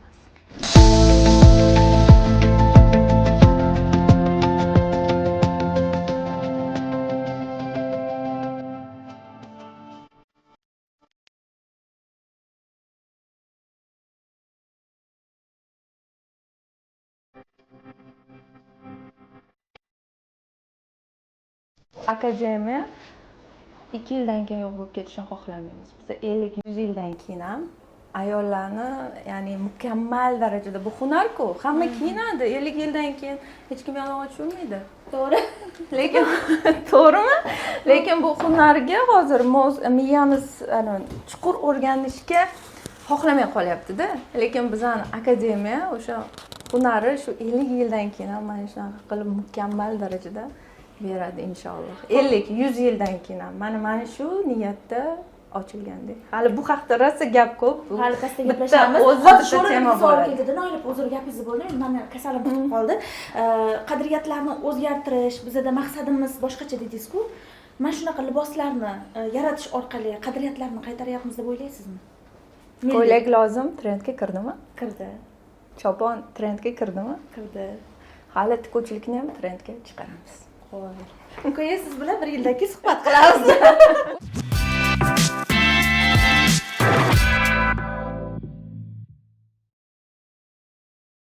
Ayollar masalan bu ishni yaxshi ko'rib ochgandan keyin biz bitta narsani unutib qo'yamiz, moliyaviy hisob-kitobni. Biza shu ish yaxshi chiqsin deb borimizni berib, klientda masalan yozilmaydi, ko'pchiligida 90% qancha xarajat qilyapti, qanchaga material oldi yoki nima qildi. Shu klient rozi bo'lsin deb masalan borini eng qimmat narsalarni ham qo'shib berib yuboradi, чтобы klient xursand bo'lsa bo'ldi. Haqiqiy qalbida mana shu ishga mehr bo'lgan inson mana shunday ishlaydi. Va moliyaviy hisob-kitob yo'qlik bu qachondir sizni o'sishdan to'xtatadi. Yoki o'smadingizmi, siz pastga ketasiz. O'sishdan to'xtash bu to'xtab qolish emas, u pastga tushish degani. O'shaning uchun xo'jayinim qo'shilgan, qachon qo'shildi qarang. Sarpoga karantindan keyin 19-yilda. Yo'q, 21-yilda. Yo'q. 19 boshlandi. 19. Qiziq voqea bo'lgan. Men juda ham tavakkalchi ayolman. Men qaror qabul qilishim tez. Va qo'limizdagi 40 ming dollarmi pulga o'shanda bor оборотim $40,000 material zakaz qilganman, sarpoga velyur. 40 mingni o'ziga. 40,000 o'ziga. Ya'ni bir sezonni tikamiz, bittada material olib qo'yaman, keyin bozorga umuman chiqmayman, faqat shuni bir sezon sotamiz degan. Endi o'zimcha hisob kitoblarim bo'yicha bu menga qanaqadir foydalar olib kelish kerak edi. Bittada olganmiz, u material ichida 90% bir xil baqlajon rang chiqib qolgan. 90%. Uni ochganimizdan keyin hali ham bor. 27 ta rulonim turibdi. Uni ochganimiz, ochamiz, уже bitta rangdan, masalan, qilamiz, klientlarga sotamiz. Keyin shunda xo'jayinim yana qolgan materiallarga ulardan pul olganman. Keyin qarasaki, u pulni qaytish niyati yo'q. Endi hisob kitob yo'q. Chunki kirib qachon bu biznesdan pul chiqaraman deb kirsa, hisob kitob umuman yo'q. Biz hisob kitobsiz ishlaganmiz. Undan keyin o'zlari shu bilan kirib keldilar. Hozirda mana o'sha paytgacha biza bitta siluet bo'lgan bo'lsak, lekin erkak kishini mana shu hisob kitob aralashib joy-joyiga qo'yish natijasi hozir 4 ta. Akademiya, basic, sarpo, hammasi o'sha kattarib masshtablashib, mana tizimlashdik-da. Men bu narsani qila olmasdim. Mana shu tizimlashtirish uchun o'zim o'qimagan odamim qolmagan. Eng yaxshi trenerlarga soatiga $1000 to'lab o'rganmoqchi bo'lganman, chunki xo'jayinim ishi yo'q, o'zlari umuman boshqa ishda ishlaydilar. Men buni qilishim kerak deyman, bu biznes kattaryapti. Lekin buni qila olmaganman. Qilmoqchi bo'lganimda sal qolgan butun atelyem o'sha tizimni kirgizmoqchi bo'lganimda ish tashlash e'lon qilib yuborishiga sal qolgan. Chunki hali vaqt emas ekan deganman. Shu bilan keyin o'zidan o'zi mana tizimlashtiriladigan inson yonimda paydo bo'lgan. Ha, siz keyin bilgansiz u insonligini. Ungacha men sizga ko'rsatib qo'yaman degan narsa bo'lgan menda. U ham qani ko'rsatib qo'yinglar nima keladi degan narsa bo'lgan. Ha, tushunyapsizmi? Bundan ham bilish mumkinki, sizni hayotingizdan, sizni oilangizdagi tajribadan er-xotin birlashsa unum bo'ladi demoqchisiz. Kimdir hamma o'ziga yoqadigan joyini olish kerak. Men o'zimga yoqadigan qismi bilan shug'ullanaman, men maza qilaman. Erim raqamlarni, u moliyani tugatgan. Shu uchun raqamlarni juda ham yaxshi ko'radi. Uni sevadi. Raqamlar bilan gaplashadigan inson. Ular uchasini oldi. Men bitta narsaga hayron qoldim-da, mana yangi kelinlik ham qiyin deb o'ylardim-da men. Qaynota qaynonasiga qarash kerak, eriga qarash kerak, kelin bo'lish kerak, ishga borish kerak. Mana eplayapman-da, misol uchun men ham. Lekin sizdagi holat eplash qiyin-da. 5 ta bolalari bor ekan, ma'lumot o'rnida o'rtoqlar 5 ta bolalari bor ekan, turmush o'rtoq. Undan tashqari 7 ta filial va Samarqandda ham bor dedingiz. Oila, undan tashqari voyaga yetgan farzandlaringiz qanaqa bularga ulguryapsiz? Men shunisiga hayronman. Bu bilasizmi, men o'zim ham ulgura olmaganman, ishim kam payt. Bitta atelyem bo'lgan vaqtida men umuman bolalarimga qarashga ulgura olmasdim. Bolalarim bog'chadan qolib ketardi. Bog'chada qolib ketardi. Borib olishga ulgura olmaganman. Lekin vaqt soati kelar ekanki, ya'ni har bitta ishni munosib insonlarga topshirish kerak. Ishonib. Topshirdingizmi? Qarang, topshirish bizda ham topshiradi, lekin ishonch bo'lmaydi ko'pchilikda. Orqasidan yana tekshiradimi? O'sha bu vashya charchatadigan protsess. To'g'ri. Men topshirdimmi, bo'ldi. Aralashmaysiz. Men sizga 100% ishonaman, siz eplaysiz. Men uni orqasidan, lekin bilasizmi, yana bitta narsa, men har bitta ishimni rahbari men deyapsiz-ku, men emasman. Men prosta bu o'ylangan ishlar hammasi bu Allohning bir irodasi. Men prosta bu yoqda bajarib ketyapman, tushunyapsizmi? Shuning uchun ham men ko'p narsaga yengil qarayman. O'zidan o'zi bo'lib ketadi. Mana shunday Alloh roziligi uchun masalan akademiyamiz ham ochilganda mana shunaqa niyat bo'lgan. Har bitta ishimizda uni roziligi uchun qilganingizdan keyin o'zi qiynalmaysiz. Siz yashab bersangiz bo'ldi bu yoqqa. Tushunyapsizmi? Tushundim. Bizda men mana shu narsani Xitoyga borib, ko'rib, men shukur qilib keldim. Xitoyda nimani ko'rdingiz? Men Xitoyda odamlar menga har doim qiziq, odamlari ular mana biz sababini qilamiz, natijasini Allohga qoldiramiz-ku har doim. U uchun qilamiz, to'g'rimi? Har bitta ish. Xayr ko'ramiz. Bu o'xshasa ham o'xshamasa ham. Ular o'zi uchun qiladi, natijasi ham o'zida-ku. O'xshasa zo'r, o'xshamasa katta bosim. Mana shu bosim butun Xitoy bo'ylab seziladi. Mana shu bosim uchun ko'p o'ldirib bir-birini suitsidlar yoki jamiyatdan o'zini uzoqlashish, mana shu bosimga chidash qiyin yo'da. Bizda yengil, bizda yo'q narsa va biz ancha oson yashaymiz. Ko'zda emas. Mana shu narsani men his qilib keldim. Ular to'g'ri rivojlangan, zo'r, lekin ular men masalan alishmasdim u bosim olib rivojlanish. Umuman hayotga даже yana bir qarashim o'zgardi-da. Aytmoqchisizki, mana ko'pchilik ketib qoladi-ku Amerikaga, u yoqqa ketsam yaxshilanadi, lekin bu yoqda ham hayotni harakat qilsa yaxshilash mumkin demoqchisizda. Mana ketishni o'ylamagansiz. Yashashdan nima uchun yashaymiz? To'g'ri. Nima uchun yashaymiz? Mana shu savolga javob yozib qo'yilgan. O'shani bitta o'qib, bitta eslab olsa, yashab bersangiz bo'ldi bu yog'iga. Mazza qilasiz. Chunki siz mana 12 yil bo'ldi-da bu biznesga, 12 yilda o'sha bu biznesni tizimlashtirib bo'lgansiz. Shu uchun ham hozir ancha yengil bo'lib qolganda, mana topshirdim deyapsiz-ku, avval hammasi o'zingiz bo'yningizda bo'lgansiz, unga ham o'zingiz qaragansiz, bu yoqqa ham o'zingiz qaragansiz, baribir qiynalgansiz-da. Yo'q, qaraganman, lekin menda qiynaldim. Hozir o'ylayapman, hozir mana aytaman, men hozir o'sha davrga qaytgim kelmaydi, o'sha men qila olmasdim. Men qiynalganman deyman, hozir aytaman. Lekin o'sha paytida men o'shandan ham maza qilib yururganman. Tushunyapsizmi? Men qiynaldim deb nolimaganman hech kimga, chunki hamma qarshi kimga aytasiz? Battar bu deydi-da. To'g'ri. O'shaning uchun voy, bitta narsam o'xshab qolsa ham, voy, men bu zo'r bo'ldi. O'zimga o'zim o'shani ushlab olib yururganman. Qiynalishimni agar o'sha payt o'ylaganimda, men hozir siz bilan gaplashib o'tirmas edim. To'g'ri, bu intervyu ham bo'lmagan bo'lardi. To'g'risida, u payti qiynaldim, chunki men undan mazza qilyapman, men zavq olyapman.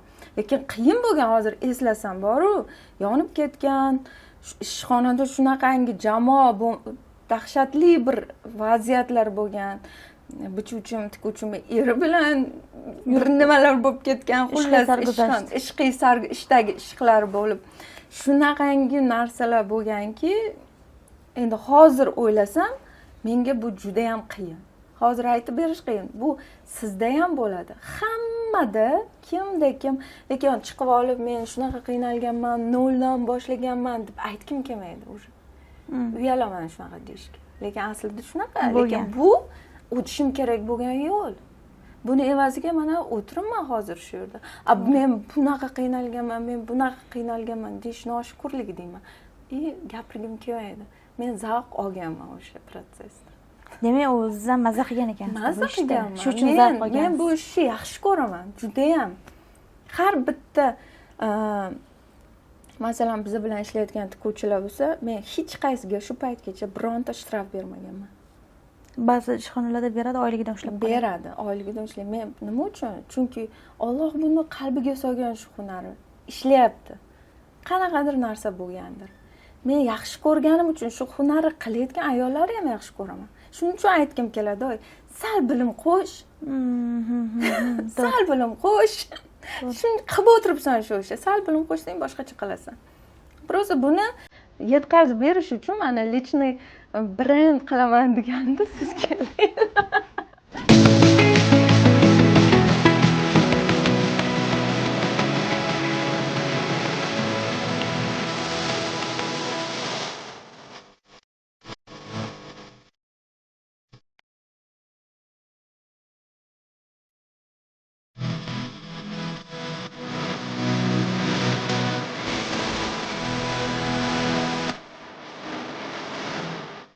Yildan beri ishlayapsizlar bilan. Qadriyatlari qanaqa? O'zi maqsadlari doim nimadan uqtirib beradi sizlarga? o'zi birinchi navbatda 4 yil oldin ochilgan bo'lsa Siluet akademiyamiz, o'shanda Noil opani bitta gaplari meni qiziqtirib qo'yganda bu akademiyaga barcha O'zbekistondagi ayollar chiroyli kiyim kiyishga haqli degan fikr bilan, shu maqsad bilan ochilgan o'zi akademiya. Bu yerda biz akademiya ochib pul ishlaylik yoki akademiya ochib boshqa maqsadda bo'lmagan. Faqat bu kishining maqsadi har bitta ayol chiroyli ko'ylak kiyishga haqli degan g'oyani oldin surganlardan keyin, niyat yaxshi bo'lgandan keyin albatta atrofga yaxshi insonlar yig'ilar ekan. O'sha paytda bizning daromadimiz bor edi. Akademiya bizga daromad qilaman degan Akademiya daromad manbai bo'lmagan bular uchun, chunki bularda boshqa daromad manbalar ko'p bo'lgan va bu yerda haqiqiy bilim berilish boshlangan. Asosiy maqsad demak to'g'ri yo'nalish, to'g'ri bilim berilish. Faqat to'g'ri, chunki biz bilasiz, Xitoydan, Turkiyadan faqat kiyimlar keladi va ayollarimiz misol uchun yaxshi moddiy tarafdan yaxshi bo'lsa, bu kiyimlarni oladi. Lekin moddiy taraflama qiynalgan, misol uchun ayollarimiz, uyda o'tirgan ayollarimiz bu kiyimlarni ko'rib havas qilib, lekin buni ola olmasligi mumkin. Agar ular hunari o'rgansa, to'g'ri metodikani qanaqa tikishni, qanaqa bitishni o'rgansa, albatta ular o'zlari uchun ham tikib bemalol kiyib ko'rishlari mumkin. Va biz buning isbotini har bitta bitiruvimizda ko'rdik. Eng chekka qishloqlarda o'tirgan ayollarimiz ham kursimizni o'qib, bitiruv kuni shunaqangi chiroyli kiyimlarni tikib kiyib kelishgan. Xo'p, asosiy maqsad deyapsiz, pulga qaratilmagan qadriyatlarda deyapsiz-ku. Xo'p, shu qadriyat mana o'rgatmoqchisiz. Shunga mos tarzda bitiruvchilarga, keladigan o'qiydigan odamlarga hamyon bo'lib qilgansizlar kurs narxini? Bizlar bunga mos tarzda tekinga marafon beramiz. Bizlar beradigan narsalardan bemalol bitta kurs emas, faqat qunti bo'lsa, butun bir normal pul ishlab olsa bo'ladi. Qancha misol uchun 0 dan mana o'tgan yili trend koftadan bizani 8 ta tikib kursimizni pulini yopgan. Ya'ni bizlar har doim bitta kurs boshlashdan oldin uni manbaini bepulga yoki arzimagan 100-200 ming so'mga insonlarga taqdim qilamiz. Sizlar birinchi mana shunga kiringlar, shunda sinab ko'ringlar bepulga. Shu soha sizlarnikimi? Yeb ko'ringlar. Yoqdimi? Yoqqan bo'lsa kelinglar. Yoqqan bo'lsa mana sizlarga 1 oy muddat, 1 oydan keyin darslar boshlanadi. Shundan foydalanib ishlanglar va pul to'plab kelinglar. Tushundingizmi? Bizda shunaqa. Bizlar har bitta kurs ochishdan oldin mana hozir isboti ham bor. Nimchani tugatdik, olib kelaymi? Hozir mana. Hozir tugadi. shu joyida isbotlash isbotimiz bor. Детский ko'ylak marafonida ham mana hozir asoyin hozir buni ham ko'rsataman. Shu xonaga kelishadimi? Qayerga? Syomka xonamizga kelishsin. Chiroyli-ku syomka xonamiz. Dars syomka tugagan bo'lsa. Tugagan, hozir tugatdik. Zuhra.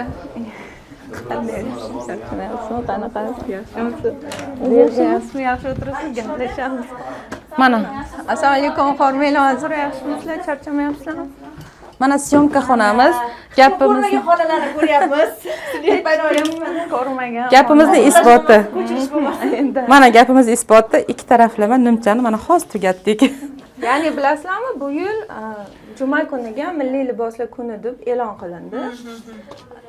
Ya'ni hamma nimcha olib berish kerak. Qanaqadir sifatsizda bozorga chiqayotgan. Hozir biz ayollarga aytamiz, o'zingiz shundoq nimcha tiking.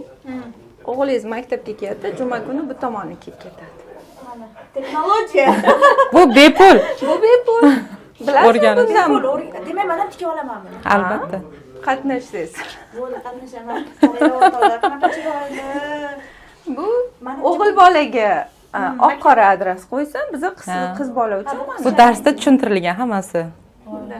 Bu narsalar masalan mana shu bepul darsni berish uchun ham bizda kamera ishlaydi, qizlar ishlaydi. Qancha ishlaymiz-da, чтобы ko'rsa ayollarimiz.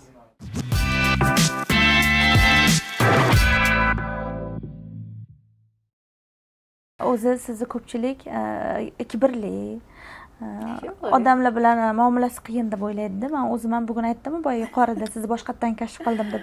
Men sizni boshqacha kashf qildim. Rostdan ham odam berilib gapirsa, siz ham ochilib gapirar ekansiz-da. Shunaqa odatingiz bor ekan. Ana gapirmaganga gapirmas ekansiz, gapirganga gapiradigan odatingiz bor ekan. Chin dildan samimiy gapirganga gapiraman, chunki seziladi menga. Ha, ichingizda 90 yoshli chol yashaydi sizda. Boya nimaga shunaqa dedingiz? Yo'q, chunki juda ham ko'p insonlar bilan muloqotda bo'laman-da. Bilasizmi, men qancha insonlar bilan gaplashib, o'zi psixolog bo'lib ketgansiz-a? 100 ta klient bilan gaplashsangiz psixolog bo'lasiz. Endi tasavvur qiling, biz nechtasi bilan gaplashganmiz. Men bilan qanaqa munosabatda bo'lmoqchi bo'lgan odamni men his qilaman o'zi. O'shaning uchun bu kibr emas. Uni o'zini balki o'ziga ko'rsatib qo'yarman. Ha. Oyna bo'lib. Oyna bo'lib. Menda umuman masalan kibr imенно kurashadigan narsam shu o'zimda. Yo'q. Nafs bilan shu. O'zim kurashadigan narsa shu. Lekin kimlargadir oyna bo'lib qolishi mumkin. Unda xafa bo'lmasin, o'zlariga qarashsin. Keyin ko'chirmachilik haqida gaplashaylik. Mana Ko'chirmachilik. modellaringizni o'g'irlash holatlari bo'lganda, misol uchun xuddi o'ziga birga bir qilib ishlangan holatlarni ko'rganda qanaqadir chora ko'rganmisiz yoki indamay ketganmisiz? Yo'q, yana ham ishlashimiz kerak degan. Chunki demak talab bor, odamlar ko'chiryapti, demak odamlar bizlardan kelib xarid qila olmayapti. Odamlar na bizda qimmat narx. Qolganlarga ko'chiryapti. Odamlar bu narsani xohlayaptimi? Biz yana ishlashimiz kerak. Yangilik qilishimiz kerak. Chunki bilasizmi, mana shu sarpo ochilganda men oddiy hech kimni haqqi bir-birida qolib ketmasligiga bitta misol keltiraman.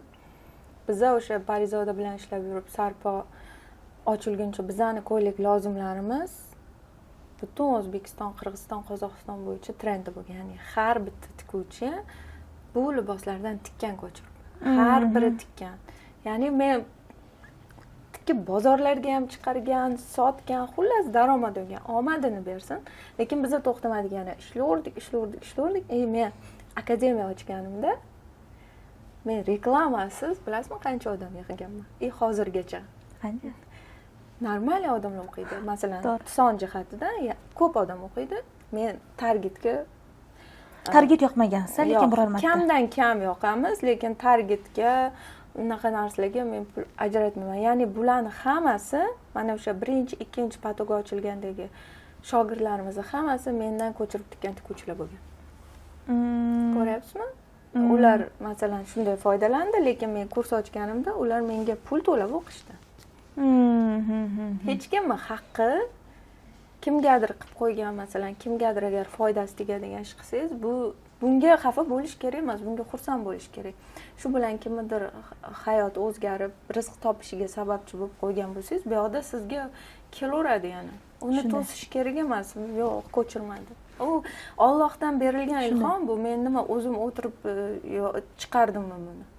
Menga keldi, men asli menga berildi, men chizdim, chiqib ketdi. Men uni qanday bo'ldi? Menga yana kelsin. Yana keladi. Yana nima desam ekan, oldinga qarab ketaylik, orqaga emas. Jahon bozorlari bilan hamkorlik qanaqa? Misol uchun, shunday brendlar bor, Turkiyadan ham kelib olib ketishadi, yoki Qozog'iston, Qirg'iziston, Tojikiston, sizda qanaqa? Bizda eng ko'p yuboradigan joyimiz Qozog'iston. Qozog'istondan ko'p olishadi. Chunki naqshlari ham o'xshab ketadi. Qanaqadir Qozog'iston, Tojikiston, biza qarang, Amerikaga ko'p chiqaramiz, lekin o'zimizni o'zbeklarga. Endi biza hozir men xursand qilgan narsa, umuman boshqa millatni ayollari ham bizdan chopon kiyib o'tgan yana. Kuvayt, arablar, yana Norvegiyadan, yana Turkiyadan turkchankalar, Yevropaning qaysidir shahridan, ya'ni umuman o'zbek bo'lmagan ayollarga sota olganim menga 10 karra quvonch bag'ishlaydi. Chunki bizani mana shu milliy narsamizni boshqa davlatda yashab, boshqa davlat vakili bo'lib, umuman bog'liq emas-ku bizga, lekin sotib olishi bu 10 karra xursandchilik bag'ishlaydi. Albatta. Ana shu narsaga 2024-yil, 25-yildan beri ishlayapman. Shunday klientlar kelyapti, sotib olishyapti. Mana odam odatda biznesmenni yoki tadbirkorni oldiga qo'yilgan maqsadiga erishgandan keyin maqsadsiz qoladi-da. Mana sizda hozir 7 ta filial bor. Shuncha ish bor. Deyarli katta maqsadlarga erishgansiz. Yo'q.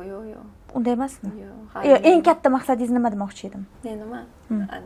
Hozirda eng katta maqsadim, hozir biz kasb o'rgatyapmiz-ku, shuni davlat tomonidan diplom sifatida berilishini xohlardim. Shuni xohlaysiz. Ya'ni biz shunchalik o'rgatyapmiz, bizani diplom maktablarda mehnat o'qituvchilariga yoki ishlaydigan joylarda o'tishini xohlardim. Chunki o'quvchilarimiz mana shunday o'qiyapti, onlayn turib. mana shu judayam katta hali oho niyatlar judayam katta. Xudo xolasa. Inshaalloh. Inshaalloh hammasiga birma-bir erishasiz. Qanday ayolsiz? Qanday kelinsiz? Qanday onasiz? O sizningcha fikringiz? Men zo'r bo'lsa Past baho berish yo'q. Endi bo'ladi-yu. Mana bu yoqqa ham, u yoqqa ham ulgurish kerak. Oshxonada ham ovqat qilasiz demak. vaqtim bo'lsa qilaman. Vaqtingiz Qilaman. Chunki menda hozircha ovqat qiladigan odamim qizim. Qizim qiladi. O'g'il. Qizim qiladi. O'zim ham qilib qolaman. Ko'p biznesmen ayollar uyiga yordamchi oladi-da. Yo'q. Mana o'sha farzand tarbiyasi borasida hech qayerda hech qanaqa men maslahat bermayman, chunki hali biza biron narsani qoyillatib, masalan, bolalarimiz ko'rsatib qo'ysa, keyin aytsam bo'ladi, bir 60 yoshimda men bunday qilsang bo'ladi. Hozir gapira olmayman, lekin ayam qanday tarbiya bergan bo'lsa, kam bo'lmadi.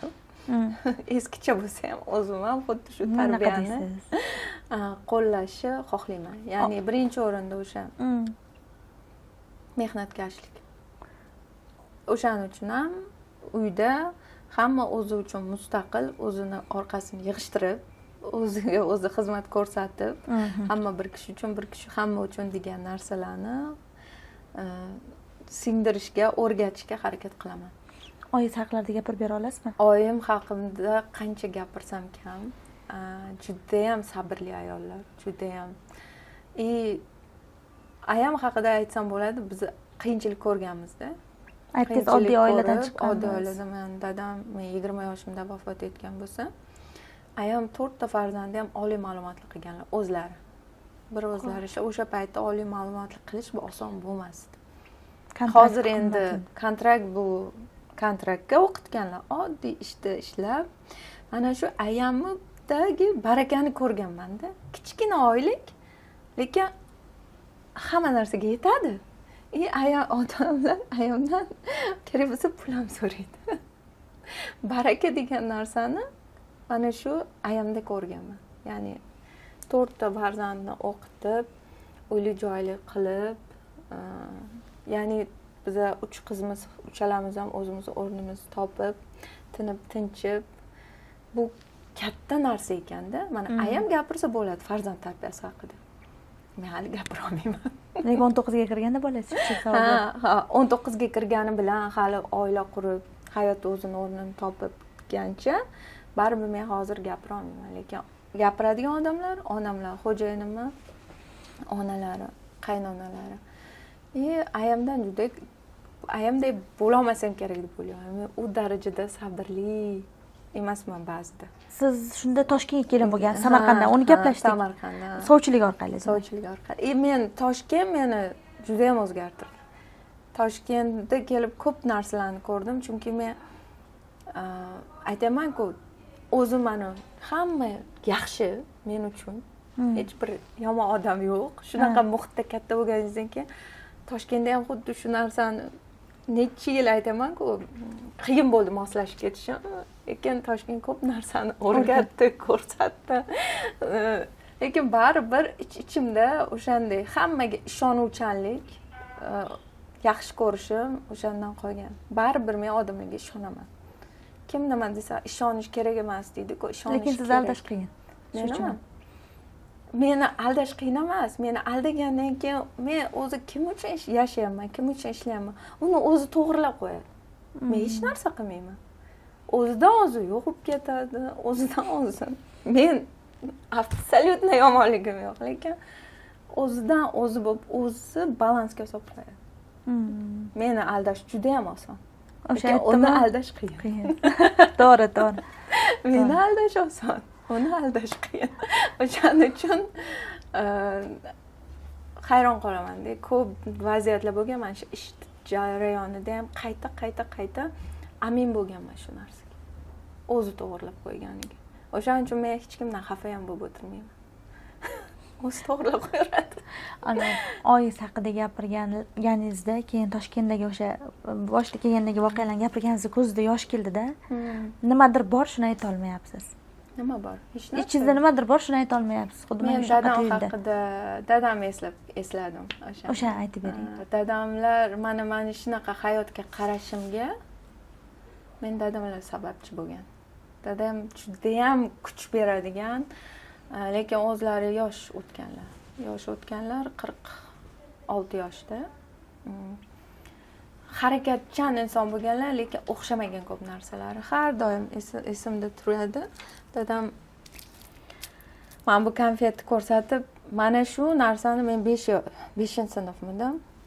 Bilasanmi, mana shu narsani bundan sotgandan ko'ra buni ishlab chiqarsang zo'r bo'ladi deb menga tushuntirgandi. Men umuman hayolimda ham nima deyapti, lekin men yodimda qolib ketgan shu narsa. Va har doim dadam to'g'ri bizga qiyin bo'lgan, pul bera olmagan, yordam qila olmagan, o'sha qiyin vaziyatda o'sganman.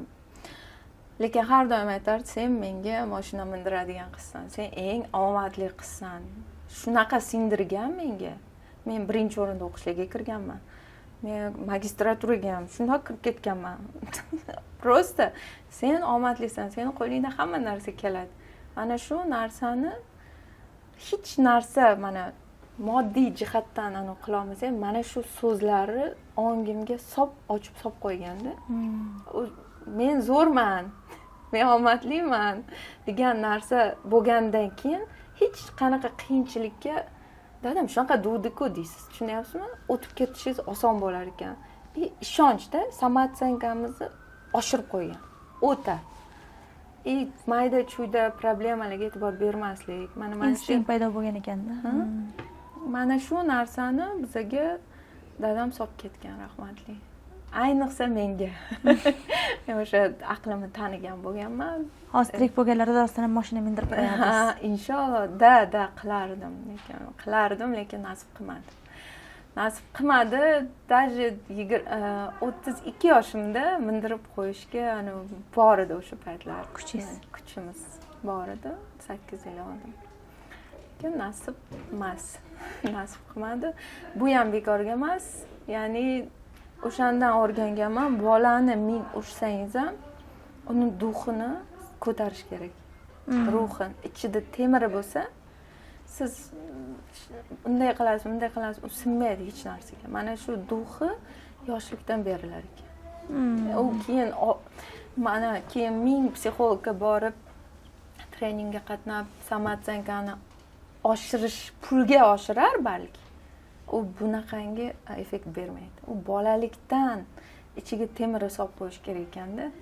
Keyin xohlang uring, xohlang urishing, xohlang tepkalab tashlang, u sinmaydi. Sizni sohangizni, sizni yo'nalishingizni boshlagan yosh qizlarmi, ayollarmi, umuman shu soha vakillariga qanaqa gaplaringiz bor? Misol uchun qo'rqayotgan boshlashdan. Eng avvalo tabriklayman ularni. Qalbida mana shu tikuvchilikka nisbatan hunari borligi bilan. Bu eng katta narsa. Chunki juda ko'pchilikda yo'q. Juda ko'pchilikda. Va siz izbrinni tanlangansiz. Faqat shunga bilim qo'shing, barakani ko'raverasiz. Chunki biz bilim qo'shgandan keyin bunaqa o'zgarishlar bo'lgan. Endi bu hozir tikuvchilik haqida podkast bo'lganda, men qayerda qanaqa bo'lgan, nima bo'lgan haqida polni gapirib beraman. Lekin bu sizni hayotingiz va biznes haqingizda bo'ldi. O'shaning uchun men aytaman, bilim qo'shinglar. Sizlarda hozir hech kimga berilmagan mehr bor ichingizda. Faqat nolimangda, o'xshamayaptimi, norozimisiz, bilim oling. Chiqib ketasiz, zo'r bo'ladi. Hammasi chiki-chiki bo'ladi. Hammasi zo'r bo'ladi. Buni Noila opa aytyaptilar. Hammasi zo'r bo'ladi-da. Noila opa, bugun bizga ajratgan vaqtingiz uchun, rahmat. energiyangiz uchun shunaqa. Rahmat kattakon, o'zim ham maza qildim. Va yuqorida aytgandek, alohida kashf qildim. Ilohim, sizda ayollar ko'p bo'lsin va mana shunaqa hunar o'rgatayotgan ayollarning borligi bu bizani o'sha o'zbek milliy kiyimlariga bo'lgan qarashlarni va jahonga taratayotgan desak bo'ladi. Shu uchun bugungi intervyu uchun rahmat. Agar aziz muxlislarimiz sizga bu loyihamiz yoqqan bo'lsa, bizga like bosishni va kommentariyada fikringizni yozishni unutmang. Eng yaxshi yozgan kommentariyaga Noila opamni alohida yo'q, menga maqtab yozish shart emas. Maqtab emas faqat. Rostini aytsin. Umuman rostini aytsam. Chunki nima kerak, narsa olaman deb harakat qiladim.